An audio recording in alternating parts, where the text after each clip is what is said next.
아침 묵상에 오신 여러분들을 환영하고 축복합니다. 하나님께 새로운 날을 허락하셨는데요. 새로운 날을 걸면 새로운 은혜로 오늘 하루 우리 인생을 지킬 줄 믿습니다. 오늘은 요한의 세례라는 제목을 가지고 요한복음 1장 29절부터 34절까지 말씀을 좀 살펴봤으면 좋겠습니다. 우리 30절과 31절 말씀 같이 한번 읽어볼까요?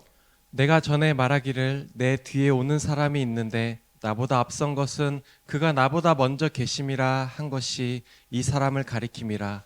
나도 그를 알지 못하였으나 내가 와서 물로 세례를 베푸는 것은 그를 이스라엘에 나타내려 함이라 하니라. 네. 여기서 나는 요한이죠. 세례 요한은 분명한 정체성을 가지고 있었습니다. 어떤 정체성이죠?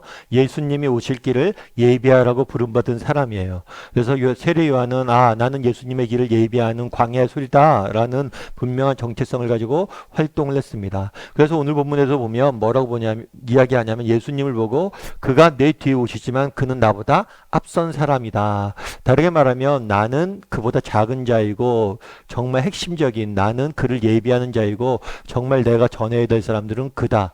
그가 나보다 큰 사람이다. 라는 것을 이야기합니다. 또한 뭐라고 얘기하냐면 자기가 세례를 베푼 것도 무엇을 하기 위해서 그를 이스라엘에 나타내기 위함이다. 그러니까 자기를 주목하지 말라는 거예요. 자기는 하나의 창문일 뿐이라는 거예요. 창문의 기능은 뭐예요? 창밖을 보는 거예요. 그래서 창문을 보지 말고 창밖이신 예수님을 보라는 거예요. 오늘은 세례 요한의 이 베푼 세례에 대해 좀 살펴보기 원합니다. 사실 세례 요한이 베푼 세례는 광야에서 세례 요한 세례를 베풀었는데 많은 사람들의 반향을 일으켰어요. 무엇보다도 이렇게 반향을 일으킨 이유는 그 대상에 있다고 우리가 배웠죠. 원래 그 당시에 있던 세례는 예수님을 믿지 않는, 그러니까 이방인들이 유대인이 되기 위해서 받는 게 세례였어요. 근데 요한은 뭐라고 얘기했냐면 너희가 세례를 받아라. 너희가 하나님 아들이라고 자부하지만 너희가 하나님의 백성이 자부하지만 세례를 받아야 될 대상은 이스라엘 백성 너희라는 거예요. 이방인들이 아니라 너희라는 거예요. 그래서 당시 하나님 백성이 자부했던 이스라엘 백성들에게 회개하라고 외쳤고 그들에게 세례를 베풀므로 해서 많은 반향을 일으켰습니다. 그렇다면 오늘은 이 세례를 베푸는 행위 자체에 대해서 좀 살펴볼 필요가 있는 것 같아요. 여러분, 이 세례란 단어는 무슨 의미일까요? 이 세례란 단어의 의미는 뭐냐면 담그다, 잠그다 라는 의미예요. 다르게 말하면 그런 거죠. 우리가 세례를 받을 때 어떻게 합니까? 물속에 사람을 푹 담그죠. 그러는 담그는 행위가 바로 세례예요. 그럼 왜 우리가 세례를 베풀까요? 왜 사람을 물속에 담글까요? 여러분, 옷이 있습니다. 옷을 빨래하기 위해서 물에 담그면 어떡하죠? 옷이 젖죠. 그리고 그걸 빼면 어떻게 돼요? 옷이 물에 젖은 상태로 있죠. 근데 시간이 흐르면 이 옷이 마릅니다. 그럼 다시 원래대로 돌아오죠.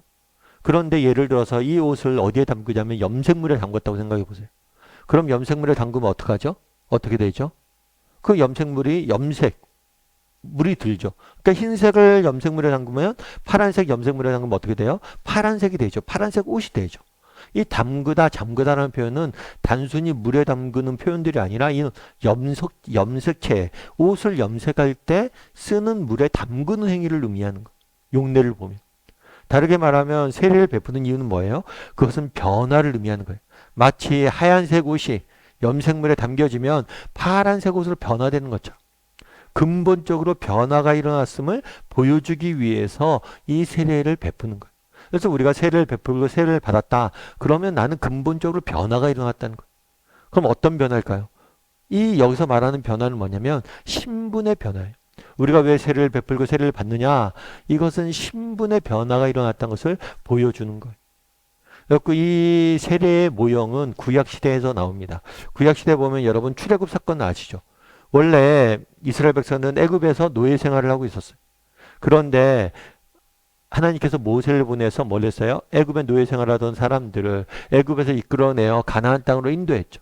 그래서 가나안 땅에서 이들은 이제 자유인으로 살게 돼요. 그런데 이 사이에 애굽에서 가나안 사이에 갈 때 무엇을 지나냐면 홍해를 지나게 됩니다. 이 홍해라는 물을 지나게 돼요. 이 물을 지나면서 뭐라고 얘기하냐면 홍해를 지날 때 어떤 일이 있었어요? 애굽의 병사들이 쫓아왔죠. 쫓아왔을 때 이 홍해를 지날 때 이스라엘 백성들은 홍해를 걸어서 지났어요. 근데 뒤쫓아오던 애굽의 병사들은 다 물에 잠겼죠. 그런 다음에 하나님이 뭐라고 선포했냐면 너희가 다시는 저들을 보지 못할 것이다. 다시는 저들을 보지 못할 것이다. 다시는 너희가 노예가 되지 않을 것이다. 라고 말한 거예요. 다르게 말하면 이 물을 통과함으로 애굽에 노예되었던 그리고 노예 생활을 하고 애굽 병사들의 억압을 받았던 이 노예에서 완전한 자유인이 되었다는 상징으로서 홍해를 걷는 것. 이게 바로 우리가 이야기하는 세례예요. 세례도 마찬가지라는 거. 우리는 세례 받기 전에 뭐였어요? 죄와 사망의 노예였어요. 근데 더 이상 우리가 세례를 받은 다음에는 죄와 사망이 우리를 지배하지 못합니다. 이제 우리는 완벽한 자유인이 되었어요. 그럼 어떻게 우리는 완벽한 자유인이 될 수 있었을까요? 어떻게 이런 은혜를 누릴 수 있을까요? 요한복음에 나오지 않았지만 마태복음에 이런 이야기 했습니다. 마태복음 3장 13절부터 14절까지 말씀을 같이 한번 읽어볼까요? 이때 예수께서 갈릴리로부터 요단강에 이르러 요한에게 세례를 받으려 하시니 요한이 말려 이르되 내가 당신에게서 세례를 받아야 할 터인데 당신이 내게로 오시나이까. 네, 오늘 본문에 나와 있지 않지만 마태복음 읽으면 요한이 세례를 베풀 때 예수님께서 와서 세례를 요한에게 받으려고 그랬어요. 그랬을 때 요한이 안 된다고 그랬어요. 왜 어떻게 내가 죄인인 내가 죄 없으신 하나님의 아들이신 당신에게 세례를 베풀 수 있느냐. 오히려 내가 세례를 받아야 된다라고 이야기를 해요. 그런데 예수님이 그러지 말라고 그래요. 나한테 세례를 베풀라고 그래요. 그럼 왜? 요한의 세례의 핵심은 뭐예요? 회개하라. 너희가 회개하고 세례를 받는 거예요. 죄인이기 때문에 회개하는 거거든요. 우리의 죄를 고백하고 세례를 받으라는 거예요. 그런데 그날에 무죄하신 예수님께서 세례를 받으셨어요. 왜요? 이것은 하나의 모형입니다. 예수님은 죄가 없으세요. 그런데 죄인의 자리에 서서 뭘 한 거예요? 세례를 대신 받은 거예요. 이건 하나의 모형으로서 십자가의 모형입니다. 예수님께서 언젠가 십자가 위에서 우리를 대신해서 죄값을 치르심으로 우리가 죄와 사망으로부터 자유로워진 것. 그럼 우리는 어떻게 죄와 사망으로부터 자유로워졌습니까? 새로운 신분을 얻게 되었습니까? 예수님의 십자가의 은혜로 우리는 새로운 신분을 얻게 된 거예요. 이 사실이 얼마나 놀라운 은혜인지 알아야 합니다. 그날의 세례 요한은 세례를 베풀었어요. 우리도 예수님을 믿고 나서 우리는 세례를 받았죠. 세례를 받은 다음에 우리에게 나타난 가장 근본적인 변화는 뭐냐면 신분의 변화예요. 예수님께서 이 땅에 오셔서 하시는 가장 중요한 사역은 무엇이냐? 우리의 신분을 뭐 하는 거예요? 변화시키는 거예요. 우리의 신분을 뭘로요? 죄와 사망으로 인해 죽을 수밖에 없는 죄인, 죄의 노예로부터 정말 이 모든 것으로부터 죄와 사망으로부터 자유해진 자유인으로 우리를 바꿔주신 거예요. 우리 아침 드라마 볼 때마다 느껴지는 게 있죠. 아침 드라마 같은 거 보다 보면 우리나라는 꼭 뭐가 나와요? 출생의 비밀이 등장합니다. 출생의 비밀. 왜 출생의 비밀이 등장할까요? 여러분 아침 드라마나 이런 거 보다 보면 주인공이 고생합니다. 사람들한테 핍박도 받고 음해도 당하고 조롱도 당하고 여러 가지 핍박을 당해요. 어려움들을 겪어요. 하는 일마다 잘 안 돼요. 나쁜 사람들 괴롭히니까. 그런데 이 모든 문제를 한 번 해결하는 게 있죠. 그건 뭐예요? 출생의 비밀이에요. 알고 봤더니 누구의 아들이었더라. 알고 봤더니 누구의 아들이었더라. 알고 봤더니 누구의 뭐였더라. 그만큼 뭐가 중요하다는 거예요? 신분이 중요하다는 거예요. 정말 그날에 요한이 와서 세례를 베풉니다. 왜 세례를 베풀어? 너희가 새로운 신분이 되었다는 거예요. 여러분 정말 우리가 하나님의 아들이라는 새로운 신분을 획득한 것, 이거보다 더 소중한 것이 있습니까? 근데 문제는 뭐예요? 아침 드라마 보다 보면 그런 거죠. 이 사람이 누구의 아들인지 시청자는 다 압니다. 근데 정작 주인공은 몰라요. 주인공과 주인공의 당사자들은 모르죠. 그래서 뭐라는 거예요? 계속해서 헤매는 거예요. 악인도 알아요. 그런데 주인공은 정작 몰라요. 그래서 서로 계속해서 고생하고 하는 거죠. 마찬가지란 거예요. 정말 우리가 정말 예수 그리스도를 믿었을 때 우리는 뭐예요? 새로운 신분을 획득했어요. 그런데 우리는 모를 수 있다는 거예요. 인식하지 못하고 살아갈 수 있다는 거예요. 그렇기 때문에 뭐 하는 거예요? 염려하고 걱정하고 두려움에 떠는 거예요. 근데 정말 우리가 하나님의 아들임을 인정한다면, 정말 내가 정말 하나님의 아들임을 정말 새로운 신분을 획득했다면, 우리가 확신한다면 우리가 염려할 일이 뭐가 있어요? 두려워할 일이 뭐가 있어요? 걱정할 일이 뭐가 있어요? 왜? 하나님이 계시잖아요. 우리 하나님의 아들이잖아요. 오늘은 세례 요한의 세례의 의미에 대해 살펴봤습니다. 세례를 베푸는 이 의미는 뭡니까? 너희가 새로운 신분을 획득했다는 거. 여러분 우리는 세례 받은 사람들이 정말 하나님의 자녀라는 새로운 신분을 획득한 사람들이. 그런데 혹시라도 우리가 이 사실을 잊고 있거나 이 사실을 갖는 의미를 모르고 있진 않은지, 이것이 얼마나 놀라운 은혜인지 깨닫고 있지 못하진 않은지 돌아봤으면 좋겠어요. 그리고 오늘 하루 정말 나는 하나님의 아들이다. 정말 나는 하나님의 자녀다. 이 사실에 대해서 묵상했으면 좋겠어요. 그리고 이 사실을 묵상하고 우리 확신했을 때 정말 세상의 염려와 걱정과 근심과 불안으로부터 자유해지는 은혜를 맛보게 될 줄 믿습니다. 우리 함께 기도했으면 좋겠는데요. 기도하실 때 오늘 말씀 기억하면서 기도했으면 좋겠습니다. 정말 그날에 요한이 세례를 베풀었습니다. 왜 세례를 베풀었습니까? 정말 우리가 새로운 신분을 획득했다는 것.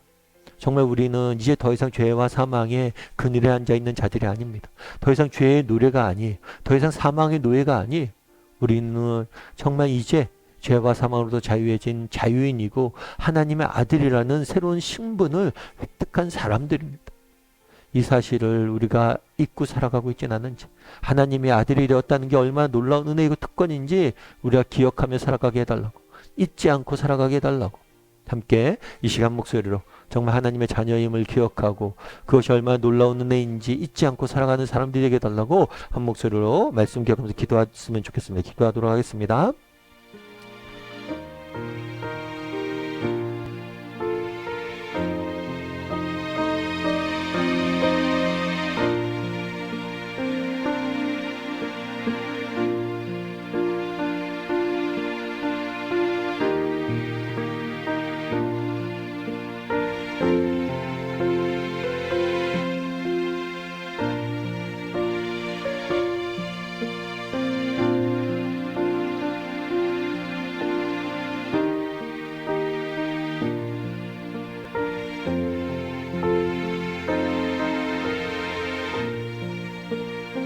사랑의 하나님, 그날에 요한이 세례를 베풀었습니다.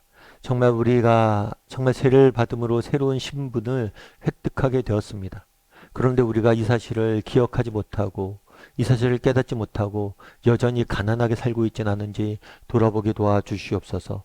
정말 하나님의 자녀가 되었다는 것이, 세례받고 하나님의 자녀가 되었다는 것이, 새로운 신분을 우리가 주어졌다는 것이 얼마나 큰 은혜이고 특권인지 기억하게 도와주시고 정말 날마다 하나님의 자녀가 되었다는 사실을 기억하며 하루하루 세상 속에 살아가게 도와주시옵소서. 참 세상을 살다 보니 우리가 힘들 때가 있습니다. 내일의 염려와 걱정과 불안이 찾아올 때가 있습니다. 그럴 때마다 우리가 누구인지 기억하게 도와주시고 잊지 않게 도와주시옵소서. 하나님이 우리의 아버지 되시는데 염려할 일이 무엇이 있습니까? 정말 하나님의 자녀가 되었다는 것이 얼마나 큰 특권이고 은혜인지 기억하며 오늘 하루 승리하며 살아가는 저희 모두가 될 수 있도록 주여 붙잡아 주시옵소서. 은혜 감사드리며 모든 말씀 예수님의 이름으로 기도드립니다. 아멘.